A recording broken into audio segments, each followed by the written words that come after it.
ایک اور روایت سنیں، مومن کو قرض دینا، سنیے گا یہ روایت بہت توجہ کے ساتھ. مومن کو صدقہ دو گے 1 روپے کے بدلے میں خدا کہتا ہے 10 روپے دوں گا، صحیح ہے.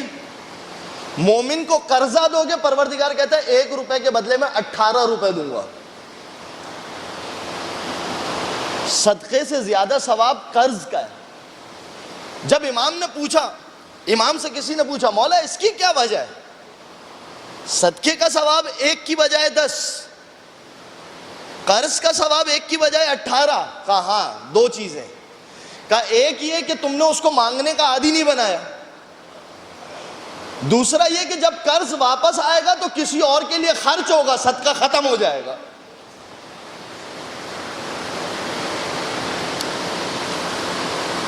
تو تم مومن کو قرض دو تو 1 کی بجائے 18. اب روایت سنیں کیا فرماتے ہیں امام. من اقرض مؤمنا قرضا، جو مومن کو قرض دے. اچھا صرف قرض دینے کے بعد یہ نہیں کہ جیسے ہی ڈیٹ آ گئی تو کہا بھائی پیسے واپس لے آؤ. آگے امام بات کو بڑھا رہے ہیں. جو مومن کو قرض دے، من اقرض مؤمنا قرضا، پھر اس کے بعد امام فرما رہے ینتظر بہ میسورہ، اور اس وقت تک انتظار کرے کہ جب تک وہ آسانی سے قرضہ واپس کر دے. انتظار کرے اس وقت تک کہ جب تک وہ آسانی سے قرضہ واپس کر دے. ہاں دنیاوی اعتبار سے کچھ لوگ ایسے ہوتے ہیں کہ جو غلط کام کرتے ہیں پھر ان کو تھوڑا سا سبق بھی دینا پڑتا ہے، مگر ابھی میں بتاتا ہوں کہ دونوں چیزوں کو انسان کیسے جم کر سکتا ہے. اس وقت تک انتظار کرے کہ جب تک وہ آسانی سے قرضہ واپس کر دے. تو اب پروردگار کیا کرے گا؟ کانا مالہ فی زکاۃ وہو فی صلاۃ الملائکہ. عجیب جملے، واقعاً عجیب جملے. تو جب تک وہ انتظار کرے گا پروردگار اس کے مال کو زکوٰۃ کے کھاتے میں لکھ دے گا.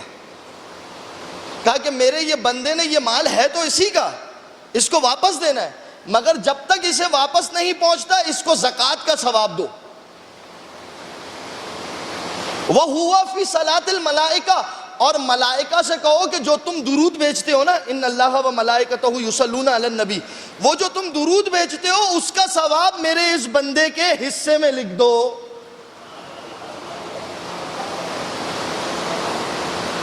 وہ سارا درود کا ثواب میرے اس بندے کو ملے گا. صحیح ہے. اچھا پھر اس کے بعد امام کیا فرماتے ہیں کہ جب یہ تم ایک مومن کو قرض دو گے تو تمہیں اس طریقے سے ثواب ملے گا. لیکن ایک مشکل ہے جو لوگوں نے کہا بھی، جہاں پر میں نے یہ روایت پڑھی، کہا آغا صاحب آج کل تو صورتحال یہ ہے کہ دے دو اس کے بعد ڈھونڈو. اس کا طریقہ کار دیکھیں بہت آسان ہے، ہمارے ائمہ نے ہمیں بتایا. فرض کیجئے کہ ایک شخص، میں آپ سے قرض لینے کے لیے آیا، میں نے کہا صاحب مجھے قرض دے دیجئے. میں نے مانگا 50,000 روپے. آپ کو پتا ہے کہ یار اگر یہ 50,000 روپے میرے لے کے چلے گیا تو پھر میں جو ہے وہ اتنا لاس برداشت نہیں کر سکتا. اچھا کتنا برداشت کر سکتے ہیں؟ کہا 5,000 اگر یہ لے کے چلا بھی گیا نا، نہیں بھی دیا تو بھی میں برداشت کر سکتا ہوں. آپ اس کو بالکل اسٹریٹ فارورڈ کہہ دیں بھائی 50,000 نہیں دے سکتا، 5,000 روپے کی میری اوقات ہے، یہ لے جاؤ. کہ اگر یہ تم واپس نہیں، اس کو نہیں بتانا کہ اگر یہ تم واپس نہیں بھی کرو گے تو پکا واپس نہیں کرے گا. یہ اپنی حد تک رکھنا ہے کہ اگر یہ پیسے وہ واپس نہیں بھی کرے گا تو صحیح ہے، مجھے اتنی زیادہ مشکل پیش نہیں آئی. تو انسان اپنی تھنکنگ یہ بنا لے، نیکی کا دروازہ بند نہ کر دے بلکہ اس کا اس طریقے سے حل نکال لے. تو اس میں کیا ہوگا کہ انسان کی یہ نیکی بھی ختم نہیں ہوگی اور یہ سلسلہ بھی جاری رہے گا. بس ایک آخری روایت، منزل مصائب. اب سنیں یہ روایت بہت خطرناک روایت. من بخل بمعونت اخیہ، اگر کوئی شخص جو اپنے مومن بھائی کی مدد کر سکتا تھا اور مدد نہ کرے، مدد کر سکتا تھا اور مدد نہ کرے. اب پروردگار کیا کہتا ہے؟ امام فرما رہے ہیں من بخل بمعونت اخیہ وقیام لہو وقیام بحاجتہ، وہ اس کی حاجت کو پورا کر سکتا تھا مگر نہ کرے، الا ابتلی اللہ من عثم علیہ ولا یؤجر، پروردگار عالم اس کو کس چیز میں مبتلا کر دے گا؟ کر سکتے تھے مدد مگر تم نے مدد نہیں کی، خدا تمہیں کس چیز میں مبتلا کرے گا؟ تم سے ایسے شخص کی مدد کروائے گا کہ جس کی وجہ سے تمہیں کوئی ثواب بھی نہیں ملے گا اور الٹا تم نقصان میں آ جاؤ گے، خدا تمہیں ایسی جگہ مبتلا کر دے گا۔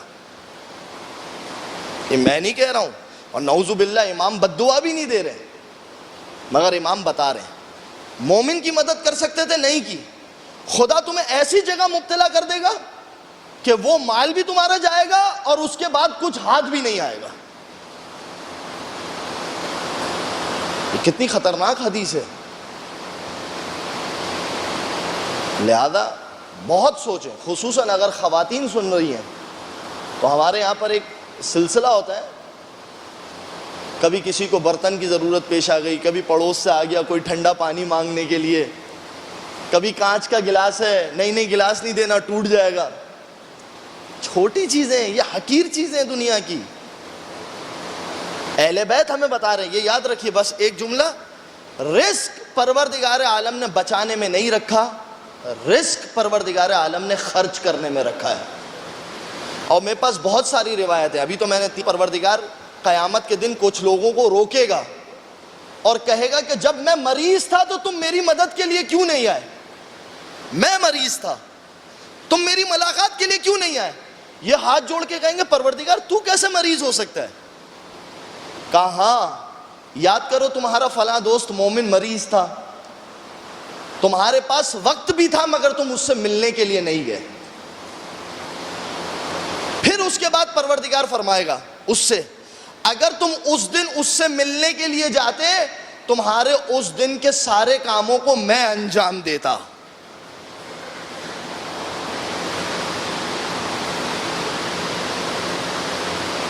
بس عزیزان گرامی قدر،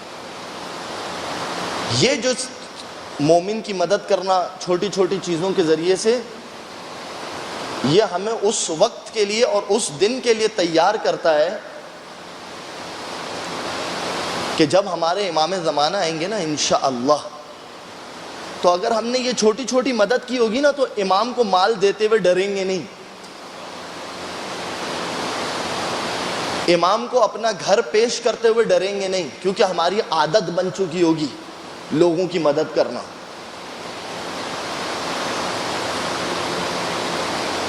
کربلا میں حسین تنہا رہ گئے، اس کا ایک سبب یہ بھی تھا کہ لوگوں کے دلوں کے اندر حب دنیا زیادہ تھی۔